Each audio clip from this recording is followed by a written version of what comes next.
screen since we've been using StreamYard to actually publish. On the left, I put the image that shows us. On the right, I put the banners and everything like that.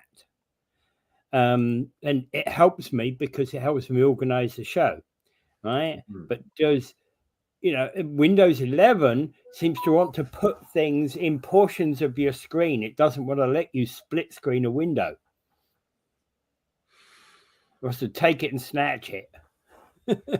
So when I split screen, it wants to move it somewhere else. Anyway, okay, so we left it yesterday with the cops who made millions off an alleged Ponzi scheme. Yeah, this is a very, very interesting a very, very interesting article, and it tells a lot about human nature too. What happened is a fellow by the name of Grozel started what appears to be a Ponzi scheme, and of course, this is an opinion article actually by Susan Claremont from the Hamilton Spectator. Now, what's happened is this fellow, Douglas Grozel, is a Ponzi, started this Ponzi scheme, but how was he able to do that? He was a punk rock act that was locally famous. When that collapsed, he then got into investments of real estate down in one of the islands, and he bought a bar and everything, and eventually all things collapsed on him, and he became bankrupt. And then he came back into the Ontario, and he started to do things supposedly in real estate. And then he started an investment company, basically, where he was very much looks like a Ponzi scheme, where he did not have very good accurate records. But what he did was he paid back his investors lavishly with the investments of others, which is your typical Ponzi scheme. Yeah. What is remarkable here is he used police officers for investment, and he had some kind of connection with them, like to them. So you wonder why police officers, of all people, would get involved in a Ponzi scheme and then get unbelievable returns on their investments, illegal amounts of returns of investments, and they didn't notice or didn't want to notice, basically, what was happening. When you get in an investment, the returns are too good to be true, they probably are untrue. Yeah. With a Madoff Ponzi scheme, those that were the net overall winners, the first investors that he kept giving money to, they ended up taking millions, if not billions, off those people. Because they had what typically happens is you want to make a name for yourself, so you begin to take in investments, and then and then to advertise your company even better, you start to hand out big returns to your original investors with the investment money coming in from other people. So you keep some of it, and then you start handing out big returns. What bothers me here the most is the targets. Many of the targets, 116 out of the 200 and some investors, were police officers, and I don't know why they didn't see this coming. One of the guys that got sucked into this was actually a detective in the fraud division. He should have seen it. Like he was eventually the one that blew the whistle, but he was a net loser. So they called them winners and losers in this Ponzi scheme. So that's typically what happens. Is it's a pyramid type scheme where you just keep using the broader and broader base of your investments to pay off the top ones. That's a bit of advertisement for everyone else. Oh, look what I got. Wow, this guy really knows what he's doing. Meanwhile, the big money coming in didn't raise a few eyebrows among police. Yeah. And you see, The one, for example, I watched this documentary all about the Madoff Ponzi scheme, and honestly, Bernie Madoff, had he put that money into stocks and shares over time, just normal investment, he would have actually had they'd have probably made more than enough profit to have given it to, given some of it back, Well, even in the Madoff case, the net winners, now they call them net winners and net losers. Yeah. So Yeah. those people who made money off of the scheme are net winners. Yeah. And so the net winners in this particular case are saying that we're innocent of this scheme because we didn't know what was going on.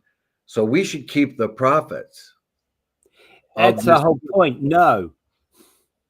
Absolutely no. Yeah. But we find that the winners in both the Madoff case and this particular case have lawyered up and trying to keep the ill-gotten gains.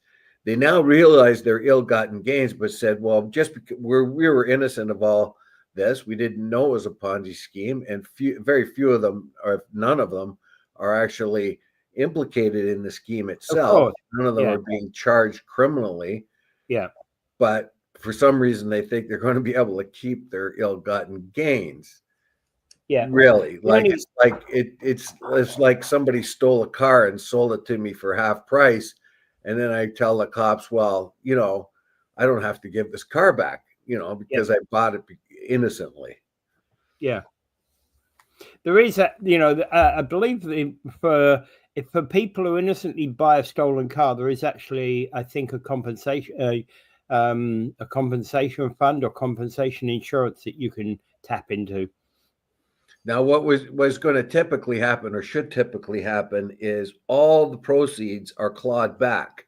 So all the net winners will have that money clawed back and put into a fund, and whatever's left is used to compensate all the investors, I guess. Yeah. It works like that, much as you can.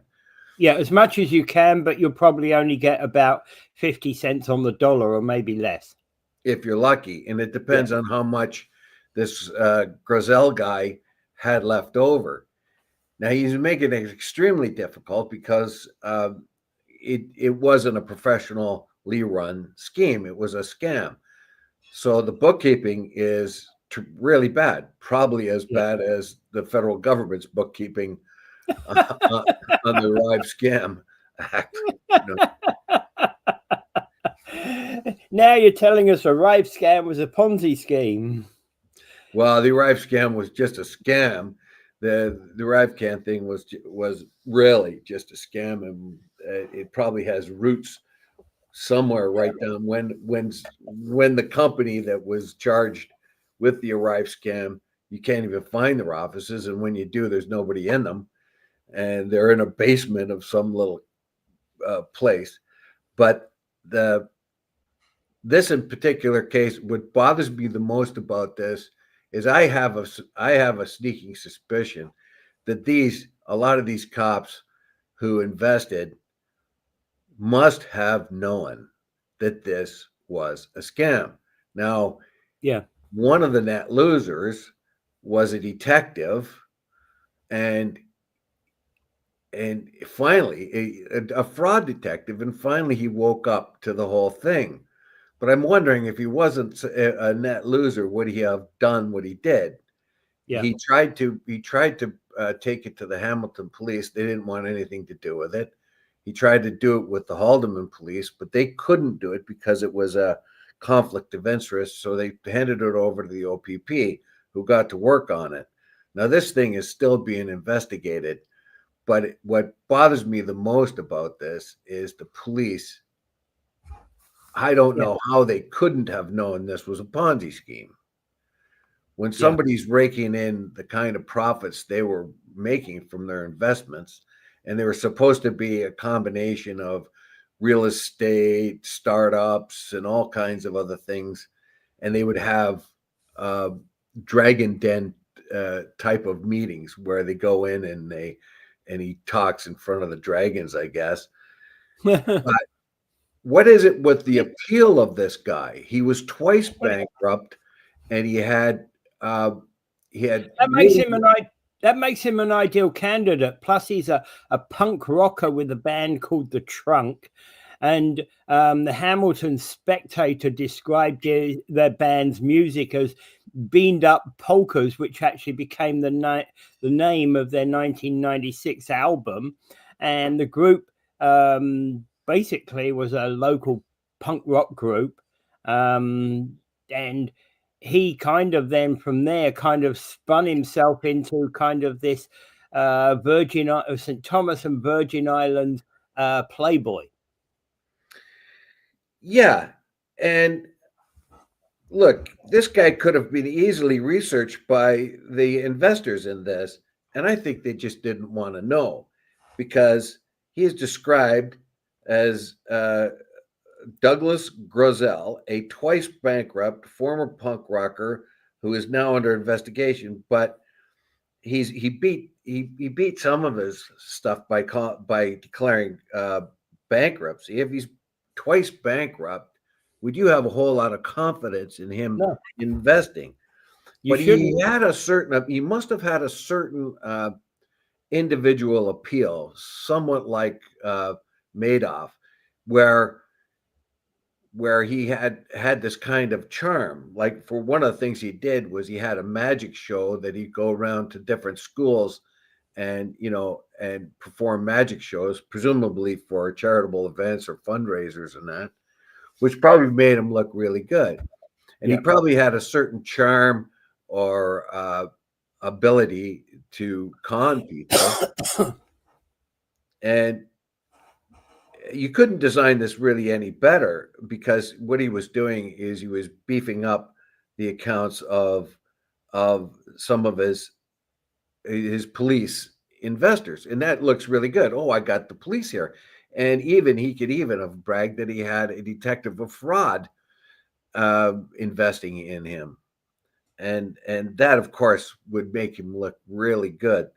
But I am very, very disappointed if these cops didn't know what was going on. When you have a return that looks better than too good to be true, it most probably is. Yeah. Now, I think the idea that the investors, the net winners, are claiming that they can keep their profits from ill-gotten gains just because they didn't know they were ill-gotten gains has no merit at all. For one thing, they're cops, and they should have known what was going on. They should Seriously. have. They're in a much better position than you and I to know what was going on. Yeah, and in fact, it also says to anybody, if you're investing in anything, go check them out.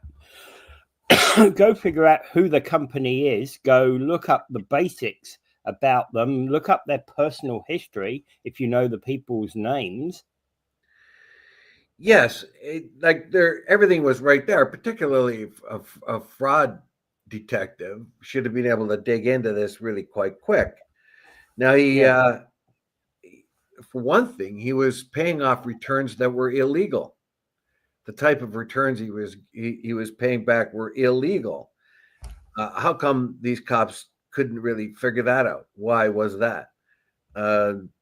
It says the biggest losers was John Williams, a 20-year veteran who was a fraud detective between 2017 and 2021. He was in the unit investing multi-million-dollar frauds when he met Grosel. So he was actually investigating. That was his job, to investigate multi-million-dollar frauds. Yeah. And he got hooked. And so when Grosel returned to Canada from the Caribbean, he started his own travel agency, which was later taken over by Williams. Williams then bought into Grosel's investment venture. How could that happen? According to Grant Thomas, which is the outfit that's investigating these, Williams lost $150,000 and blew the whistle. Would he have blown the whistle if he hadn't lost $150,000? Yeah. Where are these cops getting kind of money. It's really something else. Yeah. Well, that's always the thing that bothers me. And here's the other thing about this is that Williams ended up taking a leaf from the police, and Grizel offered him a job as a consultant to assist in managing an investment in startup tech companies. According to the court documents, the work paid an annual salary of $200,000. I think Williams saw what was going to happen because he's also afraid of becoming a suspect in all this. Yeah, this is the point. He may actually be more. He's more than just an innocent bystander here. Yeah, he blew the whistle, but he was a fraud detective that investigated multi-million-dollar frauds. Yeah, and he didn't see this coming. Now, yeah, I attribute this partly due to human greed. yeah. The pyramid schemes I saw going on in Peterborough when I lived there for a year were malicious, and they tore the town apart, divided friends from friends, family from family, caused a whole lot of bitterness. But the people at the top of the pyramids weren't about to want to give the money back and just go back to zero. They and they were, and when it came time for them to win, or if they had winnings, it was a whole different story. And once Yeah. people got into it and started to realize that they were in the middle of the pack of the pyramid, the only way they were going to get paid off was to convince a lot of other people who were certainly going to lose their money to invest so that they themselves could be pushed up the pyramid, get the payoff, and run away. And there's a lot of these sort of things. They're called multi-level marketing schemes as well. With a multi-level marketing scheme, you can make money. You can certainly make money if you're a good salesman. You can sell a lot of product, but the real money to be made is by being up the top of the tree. So you've got the big downline. Now, there was the biggest winners was a husband and wife team, the owners of K&M Venture Capital, which they formed to broker many of Grizel's investment deals. So they were right up to their neck in it. Yeah. And how this was even possible that they couldn't have known that this was outrageous amount of return they were getting for their investment. I have a feeling that they full well know and really suspected that this wasn't a upfront scheme, and they were just kind of hoping it would just kind of keep going so they would retrieve it. I find it very, very difficult, particularly the one fellow Williams who blew the whistle on the Ponzi scheme. He was a net loser. I'm wondering very much if he was a net winner, would he even have said anything? So legally, these have to go. I think how they're going to do this is by case basis. I think something like that. So it could be a prolonged procedure. Another big problem is the terrible federal government type bookkeeping that the Auditor General in Ottawa complains about by the two scams, the science and tech scam and the Arrive scam. Both of those had terrible bookkeeping, and it's really hard to sort out who did what. They're not even sure about how many victims there was in this scheme at all. Now, this guy, he must have also been a really good talker, because he had 260 investors, and it took them 2 years to be able to come to the point where they were able to bring it down. So this is serious. Well, there's two of these that basically Foley and Masterson took out $1 million line of credit on their home to repay funds to friends and family who'd invested in the Grizel scheme on the recommendation they were at risk of losing their homes. Other investors who were introduced to Grizel by Foley and Masterson have made claims against the couple, hoping to recover their funds. Well, what's going to happen, which if the police do their investigation properly, all the proceeds will be clawed back. Now the people who say, well, if you do that, I'm going to lose my house. Well, that's they're going to probably have to set up some sort of way they could pay them back over time. And so. But again, if you lost your house and you've got a $5 million house, and you got the $5 million house through the proceeds of this investment scam, then you should be forced to sell that $5 million house and maybe go back to, a $600,000 house. Yeah, here's the list of well, I look at a similar case. I think, well, one that could be relatable was I knew a guy who bought a car. He bought a car off of I forget, it had a funny name, and car lot, and the car lot ran for many, many years. And what happened was what they would do was they would steal a car, and they would buy wrecks, cars that were wrecked, and then take the VIN out of them and put them in a stolen car, and then sell them for cheaper than you would normally have get it anywhere else, with a proviso on it that says, do realize that this car has been in an accident and is being rebuilt. Well, they never did rebuild it. They stole the cars, and a lot of them were American cars. So the VIN number was associated with the car that you bought, because they went out and stole a 2020 Toyota Camry, for example. They had a VIN number for a broken Toyota Camry. They replaced that VIN number in the relevant parts and sold you that stolen car. That's right. Yeah, and made massive profits. Now one of the guys I worked with, he got his car taken away from him because now he had no car and he couldn't afford another car because he'd paid for this car and he hadn't recouped any of the money for it, and it was going to take a long time. And because it was proceeds of crime, even though he was an innocent one, and including a cop. One of the victims, of course, was a cop who also bought a car that was quite a bit less in value because it was supposedly being in a car accident. So but those guys got their cars drawn back. Their cars were taken from them because they were proceeds of crime. And there was never any particular allowance to help them out until everything got sorted out.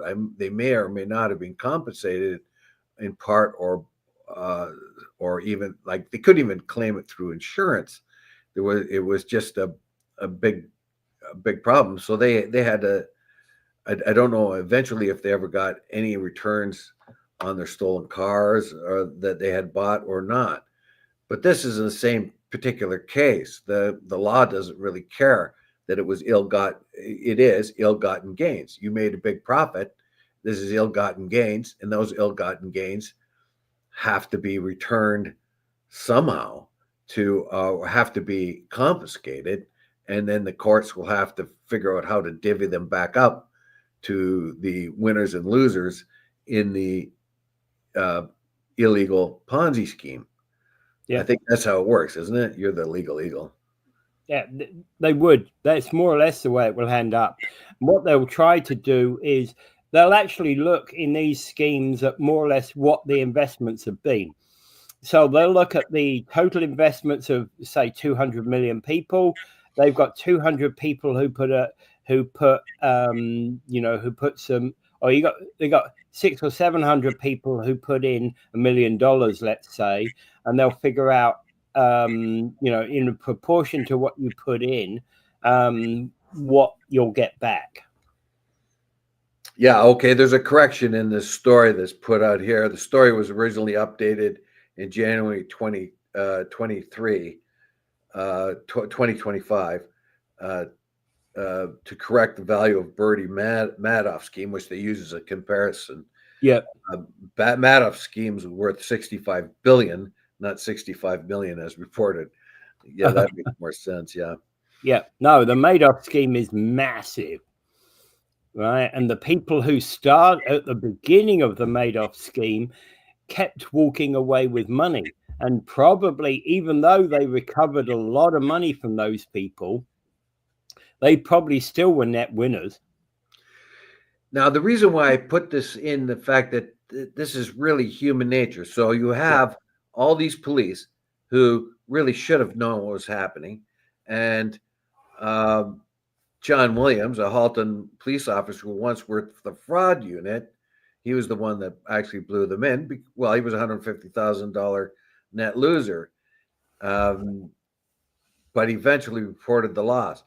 Brian McCullen, a father of John McCullum, a former mayor of St. Catharines, he was director of Shipment Corners Incorporated, a company listed in court records as being associated with Gazelle. So you had a former mayor here as well. Every one of these people should have known what they were getting into, at least in a very short period of time after they started getting their massive returns. Who was the former mayor of St. Catharines? Yeah, he was involved in it. That's what it says. Now, what was his name? Let me get it here again. Brian McMullen. Brian McMullen. Wow. Father of John McMullen, a former mayor of St. Catharines. So he was the father of John McMullen. Okay. Yeah. Okay. That makes more sense. Okay. Yeah. And basically, they really look. People. The reason why I say this is of human interest, because people want to believe what they want to believe. Yeah. In the case of the pyramid systems that wrecked Peterborough back in 1986 and 87, mostly 85 and 86, basically, tore the town apart. But people described to me how they would go to these meetings. They would go to these meetings, and it was almost like a religious preacher man thing. If you believe, you have to believe. You have to put your heart and believe it, and get your friends to invest and all that. They can make a lot of money. And after a certain time, people began to realize that they're in the middle of the pack of the pyramid, and the only way they were going to get out of this is if they talked other people into investing in it. If they could talk enough people into investing in the bottom layers of the pyramid, they could be pushed to the top, full well knowing by this time that the people that they had talked into getting into the pyramid were going to lose. But initially, people wanted to believe what they wanted to believe. They had a pyramid scheme here that hit the posties, or many of the posties in town.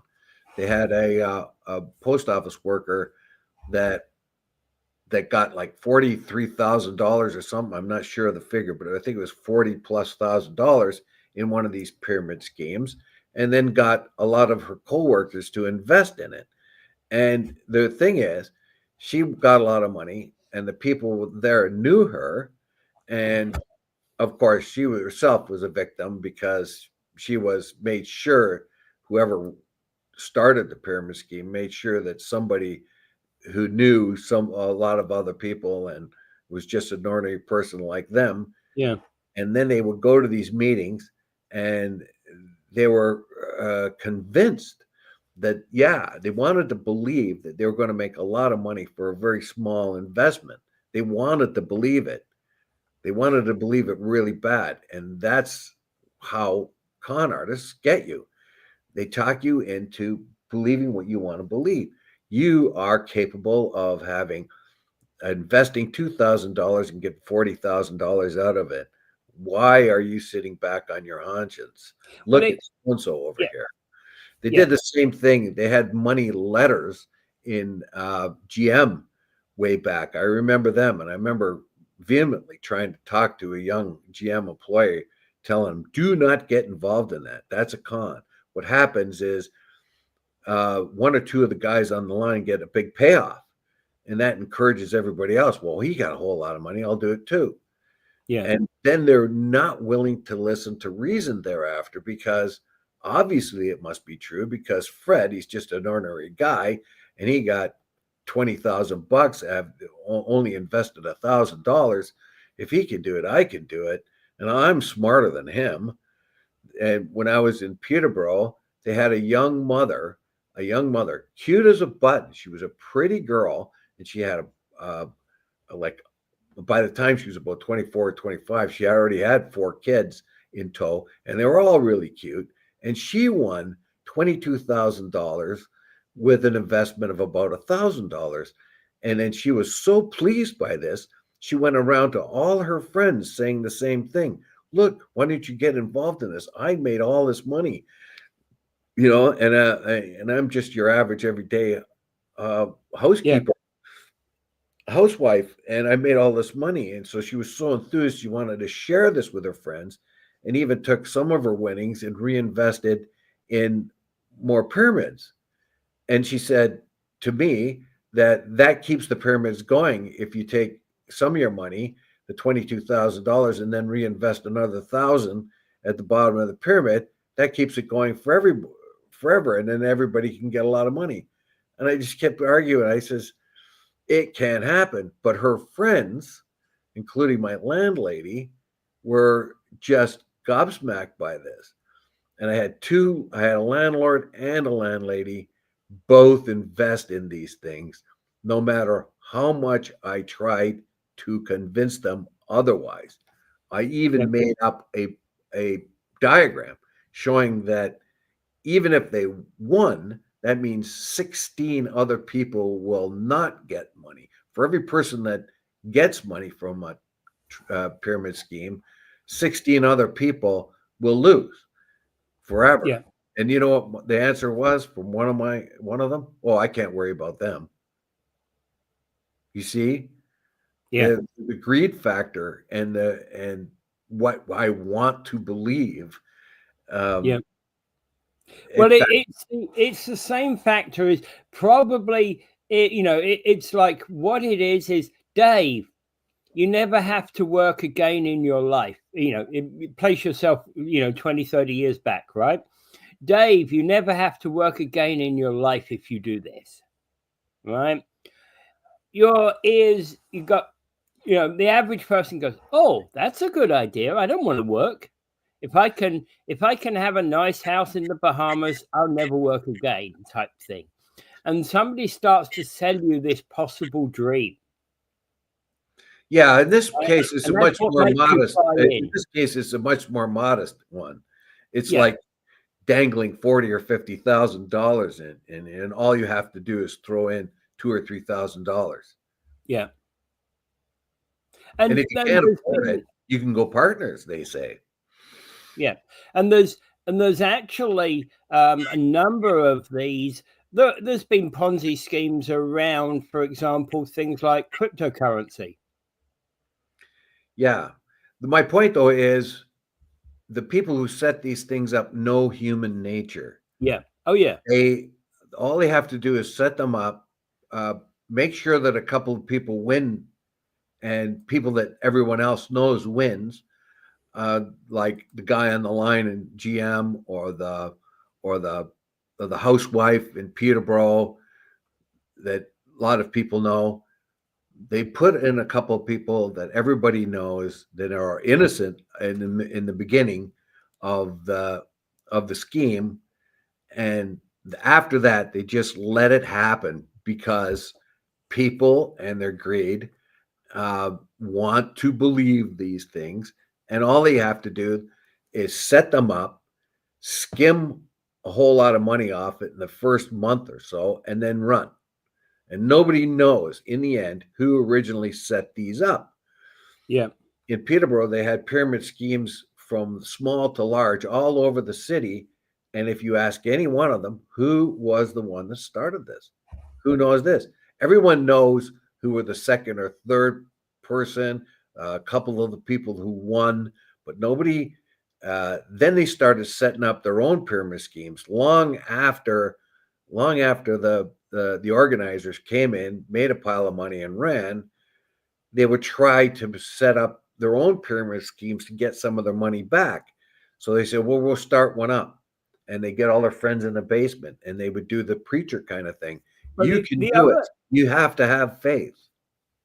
The other person who got sucked into this particular scheme was a lady called Crystal Masterson, and she was a lawyer in good standing with the Law Society. She's been a lawyer since 2013, and she was, and decorated as a lawyer, right? Yes, that is the power of greed. That's the power of greed. And you want to believe. You want to believe you're going to make it. You're going to be paid off. People love to believe in miracles. And if that miracle benefits me, well, yeah, that's good. And it is people's greed that overcomes their common sense. And even those people that I've known who've been scammed by this and have lost money by it, just kind of shake their head, feel humiliated. Most of the people don't even admit they ever were in it. But those that do just shake their heads and said, I should have known better. It sounded so good. Yeah, and this lawyer was married to a chartered professional accountant. So two people that should have known better. Yes. Everybody involved in this should have known better. Cops, lawyers, people who do investments. The son of an ex-mayor. Geez, these people should have been very sophisticated. But that's the power of greed. That's the power of greed. Like when somebody says, "Here, get into this money ladder." I mean, they had this. I remember this young man, and it was Tim Hortons. Well, I was like maybe a couple of years older than him, but I'm going blue in the face, basically telling him, "Do not get involved in this." And he's trying to sell me on it. If you get involved, you can do it too. It's not just people from GM. And I says, "Look, pal," he says, "you're going to get stiffed if you do that. That scheme's been going on for some time. If you've got 3 or 4 guys along the line that have won a pile of money by getting involved in this, that's pretty well all done anyway. Whoever's organized it has taken their ill-gotten gains and gone. And now they're just going to leave everybody else standing, one of the things the first one I ever remembered was a neighbor of ours came over and talked to my dad, and it was a booze letter before Christmas. You buy 2 bottles of booze and you give it to the person at the top of the list. And then, and everybody underneath that person on the list gives that guy at the top 2 bottles of booze. And but that guy at the top gets like, I don't know, 50 bottles of booze. Basically, because everybody underneath, and then everybody moves up, right? And then the next guy gets 50 bottles of booze after initially investing 2 bottles of booze. And my father just says, "No, this is." And the guy, I remember that my neighbor was so enthused about it. That's look at all the booze you could get. It was just a con, and he bought it, and he was a scout leader. Well, there's been a number of schemes around. I'm not saying all of them were illegal. I heard about this scheme run in Kenya by a women's group. Basically, what they did was they all clubbed together, and it's like they joined this club and they put in like $20 each or something of that nature, right? And every once in a month, there'd be a person in that would get the get the benefit of everybody of the money that was put in, and you'd all wait your turn, and basically, everybody could So have.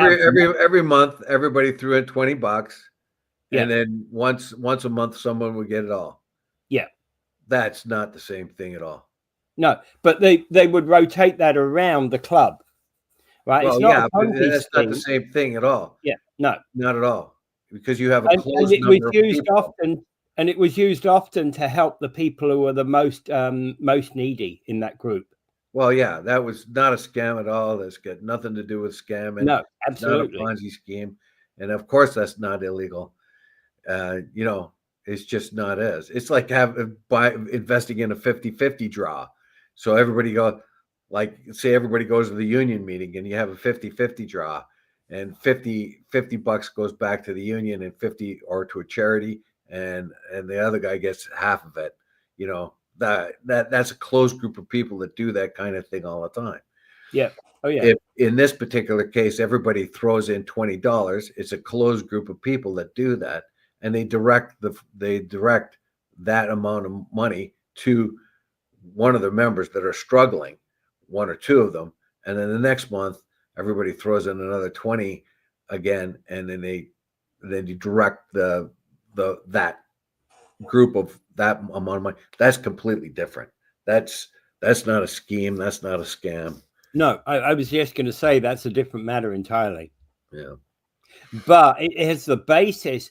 A lot of people know about such schemes and may have experienced such schemes in their past, and they kind of look at these Ponzi schemes as one of those. Do we have anybody listening? We haven't had a comment yet. Yeah, we haven't had a comment, but we have got people listening. Yeah. Okay, good. Oh, I've got 4. Yeah, actually, I do have some comments now. Okay. Good morning. Good morning. Yep. Karen. A local Ponzi scheme is just like gambling. What kills a Ponzi scheme is splitting and running out of new people. If you put in 2K and the repout is 20,000, then you jump back in with your 2K again to give another chance. Everyone thinks they are doing good, right? And the difference between what's the difference to a 50-50 draw?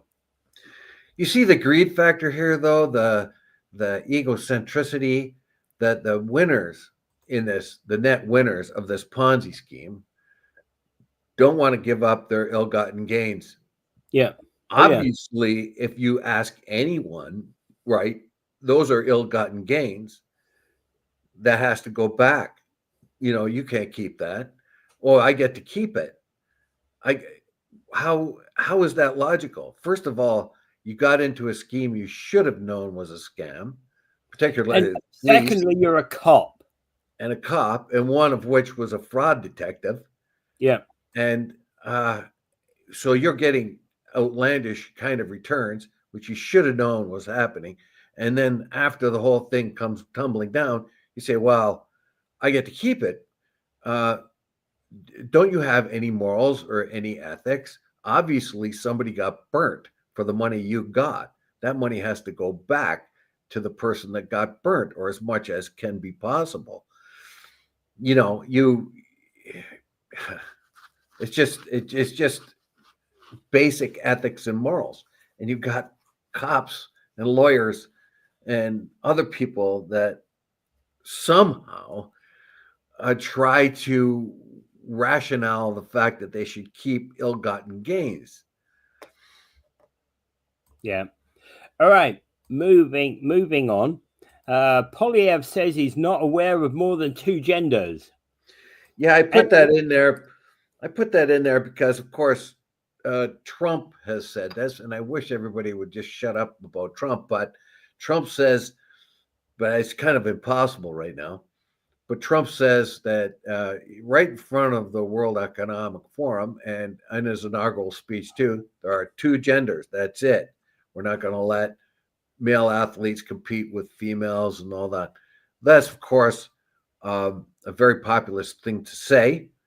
And Poilievre himself when asked about that, he just pretty much says, I only know 2 genders. Give me a list of all the genders you think I should be considering, which of course the reporters were ill prepared and couldn't do that. And then he just pretty much says, I don't care what anybody does. We're going to recognize 2 genders. There's going to be male, and we're going to identify people by sex, not gender. And anyone who wants to do anything they want to do on their own, that's all up to them. Well, yeah, and the thing is that I've always believed that, hey, I think the word gender is the wrong one. They putting these new genders in what they the gender is what you're born at. What you should do is, if you were invented, is I identify as, right? And quite frankly, I don't care what you identify as, right? You can identify as a gorilla with pink skin if you wish. Yeah, but if you're sporting male tackle, don't go into the female washroom. That's you're putting females at risk by allowing people who are born as male or have a male sex. You're putting them at risk. Well, we've taken away the genders of the washrooms in our office. And the reason for that is because we're only a small office. If the washroom's in use the other one. Well, I have a gender designation on my washroom because I'm the only one here. Yeah. Well, so this is this idea that gender is fluid and everything else like this is going to be the debatable thing for a very long time. It's more of a psychological thing than anything. If you come down to nature, like if you want to look, we're animals, and in nature there are male and females, and there are in nature there are also hermaphrodites, and my niece works in the maternity ward, and she's told me about babies that were born with no genitalia, and they have to be taken away to sort of try to determine what sex nature is supposed to produce here. We do know also that in certain areas of the world, in one particular place in the islands, some of the children are born and thought to be female, but their genitalia doesn't develop until maybe they're in the early part of their childhood, like when they're 4, 5, or 6. Then they start to become males because their genitalia then are lately developed. Whereas the blank slate for all people upon conception is female, and it takes the X chromosome or the Y chromosome to kick in somewhere during the development of the child, then to determine the sex of the child. And okay, so but essentially the word gender is indicating what you were born as. If you identify as something else, that's fine. I don't care. Yeah, you can do anything you want, but it's a difficult thing. If you, like in New York City or something, they were identifying 158 separate genders. That's pretty darn hard. But when you have public washrooms, what do you do? I know of a trans woman, a guy that has trans to a woman, and God, the guy looks super feminine. If you didn't take a good long look, you wouldn't know. And, but is he pre or post op? But they get attacked when this person gets attacked when they go into a woman's washroom. Yeah, but is he pre or post op? If he's pre op, right, then he's still got male genitalia. If he's post op, then he's by all intents and purposes a woman. Yeah, but the women in the washrooms attack him and toss him out when he goes in there. When she goes in there. Yeah, I've met the person, lovely person, like definitely probably should have been born a woman. super, super feminine. But gets attacked from time to time when this person goes into a female washroom. The women in there spot the fact that once upon a time he was a man or whatever, and toss him right back out. They attack him. Get out of here. Yeah. All right. Okay. So Trump saying U.S. doesn't need our oil and gas. No, he doesn't. And I looked into this a little bit, and or just by coincidence, I found this out. Now they get a great deal of their oil and gas from Canada. 60% of the particular heavy crude that we have is goes to the United States. However, that is at risk, and I kind of aligning with Danielle Smith right now, because the United States and Saudi Arabia are making big deals right now. Saudi has invested big time, stroking Trump big time, and Trump is asking them to bring down the price of oil. One of the other major suppliers of this crude oil to the United States is Saudi Arabia, which currently it's under 10%, but it's available for them if they want it. Trump is very interested in making very solid connections with the Saudis, and he has had in his first term, and now again in the second term. Well, he was the one that launched the Abraham Accords. Yeah. Now, that is a source of replacement for the oil that we send to the United States. The irony here is he was the one who turned on the Keystone Pipeline all that many years ago, and now he's saying bugger you, Canada. Yeah, but I can understand, like I said, I can understand Smith's apprehensions here. Yeah. That is oil that is available from Saudi Arabia that would more than willingly supply the superfluous demand of the United States. The United States produces only part of what they need, and 60% of what they can't produce comes from Canada. Also, the United States has the refineries that can handle and their own light crude. They don't have the facilities to refine it, so they sell that. It's like they take tanker loads of their own crude, sell it somewhere else, and then bring in tankers or pipelines full of heavier crude from Canada and other places. Yeah. Now the problem Smith has, it's not as if the United States would be in a bad shape if they didn't get Canadian oil. It just means that there's a lot of other available oil out there, including Saudis, and the Saudis and the U.S. are working very tight right now. And I see the potential for Trump buying a lot of Saudi crude cheap because he's told them to bring down the price, and he will buy that crude and replace our crude with the Saudi crude. That's my suspicion. Yeah. Yeah.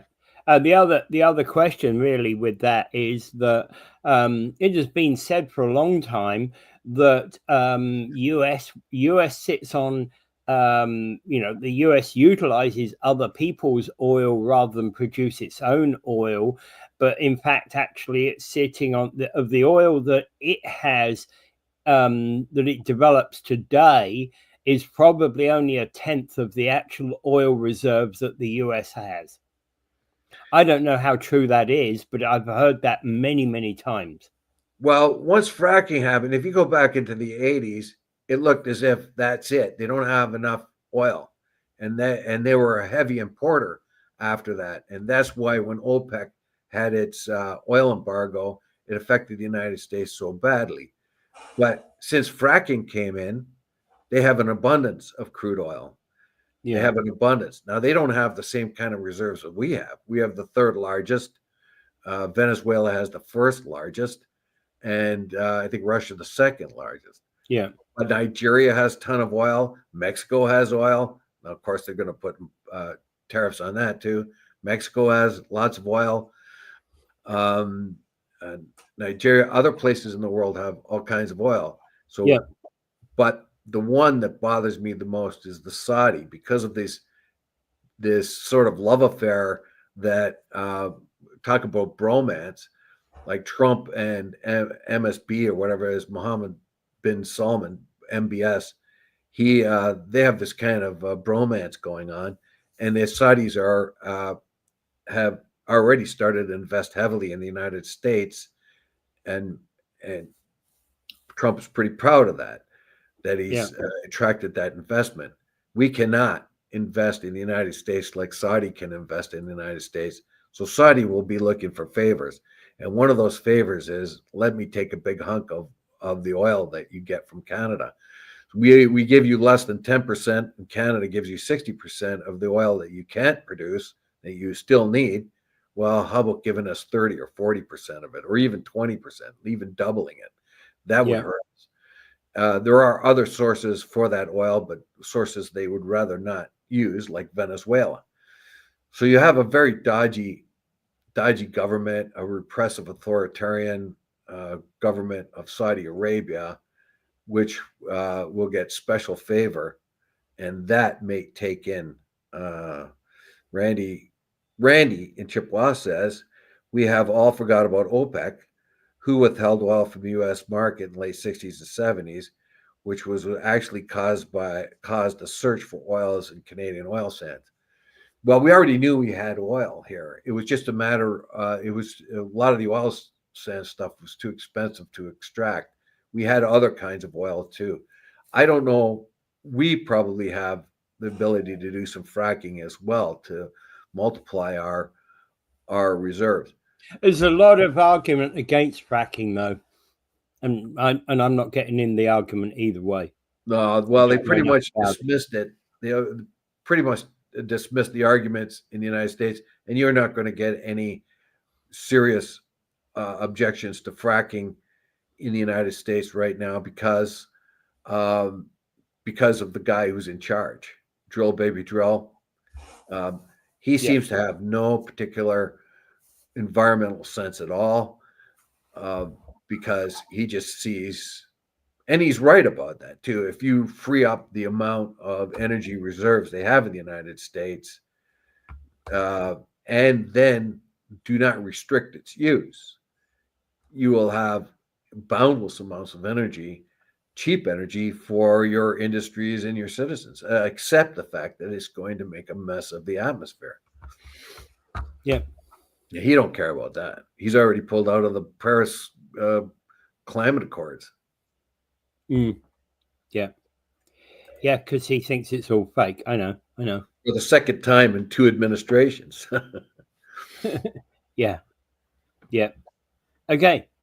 Anything else to talk about today? I think we've kind of covered it. Yeah, the peace deal. There's also stuff that come out of the city council. I suppose we can the city's pressing Queen's Park for governance reform, and the mayor's quoted as saying, even if we lose our jobs. Yeah, I don't think the mayor will lose his job because he's popular enough to be voted in, and you know what I mean. So he can say that, but he's fully aware that he won't be one of the ones losing his job. Oh, he'll get another job in 2 years. Yeah.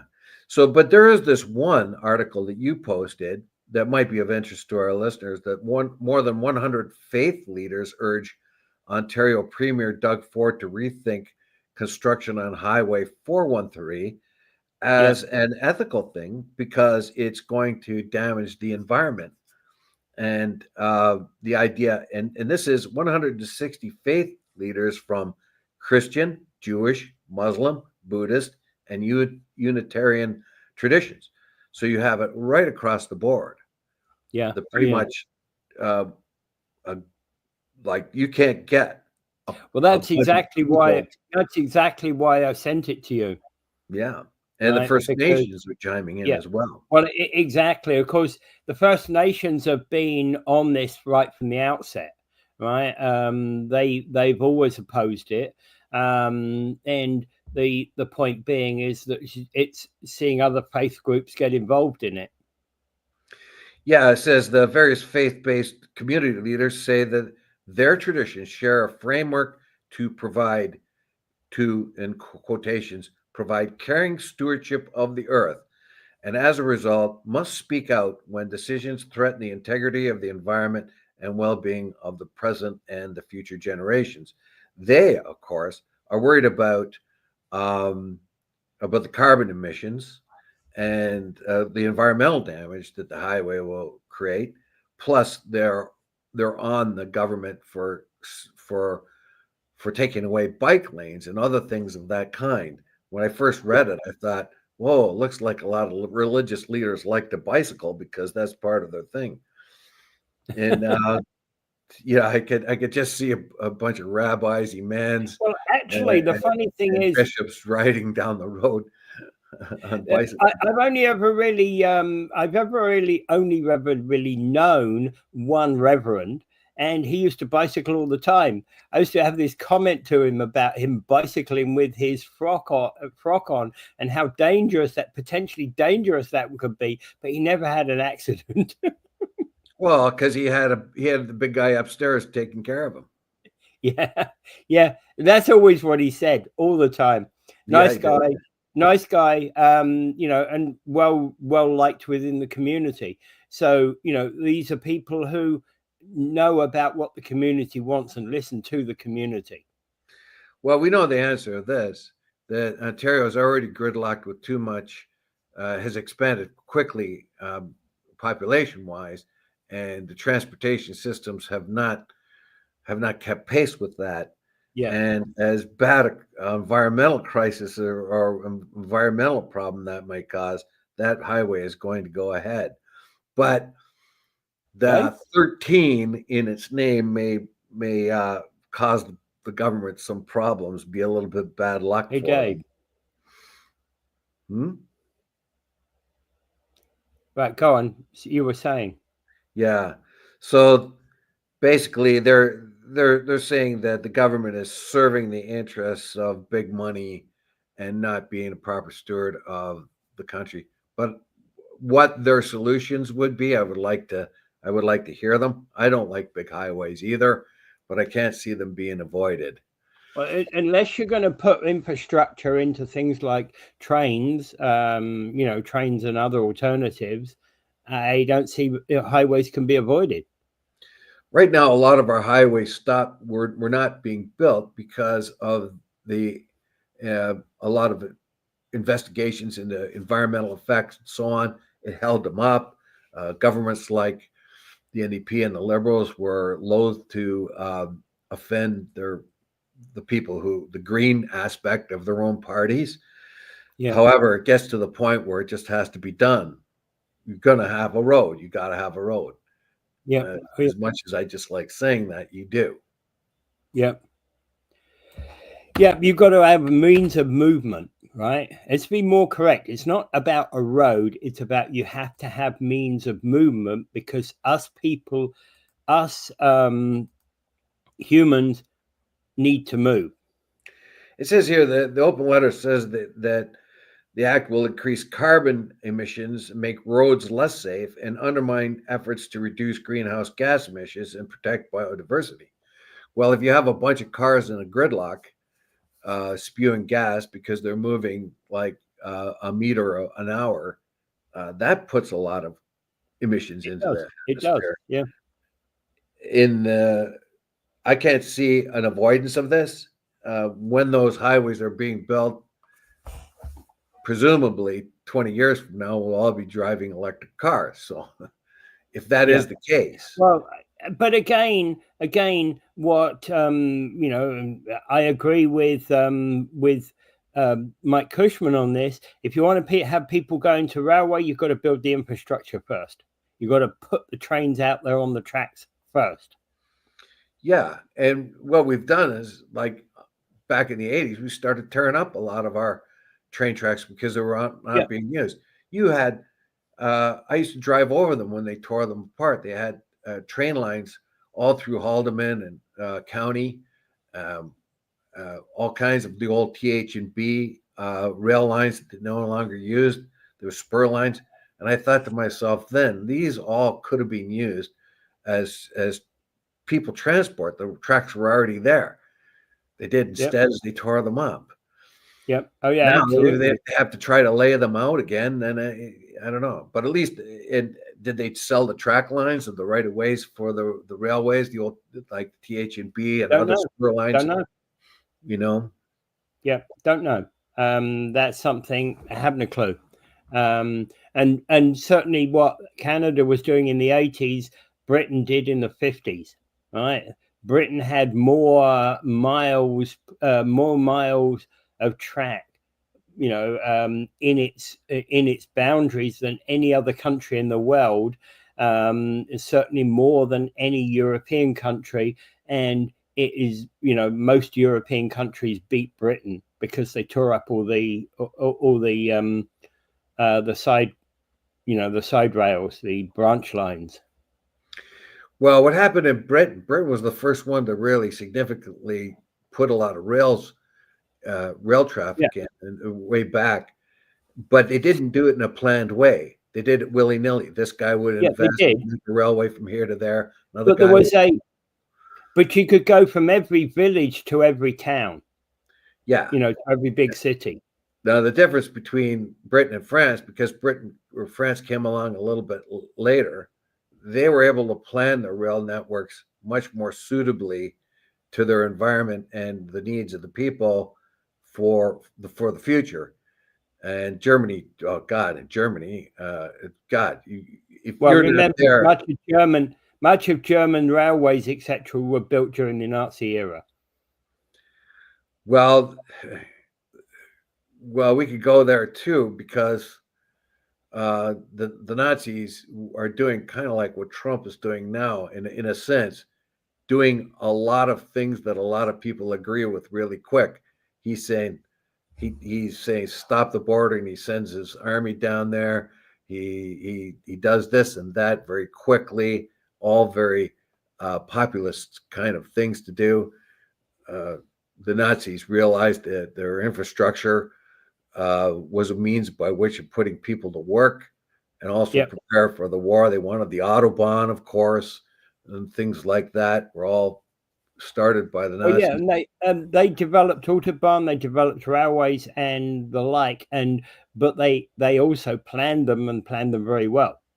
Yeah, you go to Germany now, and you better be, if it says, if the train says it's going to leave at 11:21.6 and 11:21, then you're going to be there. If it's going at 11:21, the doors are shut at 11:21. It's pulling out, right? You have to be on that train at 11:20, otherwise you miss it. Yeah. And whereas in Britain, from in Italy, which is complete opposite. You never know. Whereas in Britain, in Britain, you're standing on the railway line, looking down the tracks, going, "Oh, maybe that train up there is our 11:21," and you're at 11:23 already. I've told a story here about Italy. When I got to the airport late, I was really frustrated because I made all my plans. The bus going to the airport was late. They took their time getting there. I get to the airport. I get in line. I get up to the counter, and it was 8 minutes after or 10 minutes after the flight is supposedly left. And I got there, and I says, "Look, I don't know what to do. The flight's already left, and I tried to get here in time, but I couldn't. Can you get me on another flight?" "Oh, no, your flight hasn't left. It's late. It was late." "Oh, thank God." I said, "Oh, boy, I really got lucky." No, it's late every day. Yeah, that's Italy for you. Yeah. All right. Okay. I think we can leave it at that point. Okay. Without further ado, I bid you adieu. Let's hold on to the peace thing,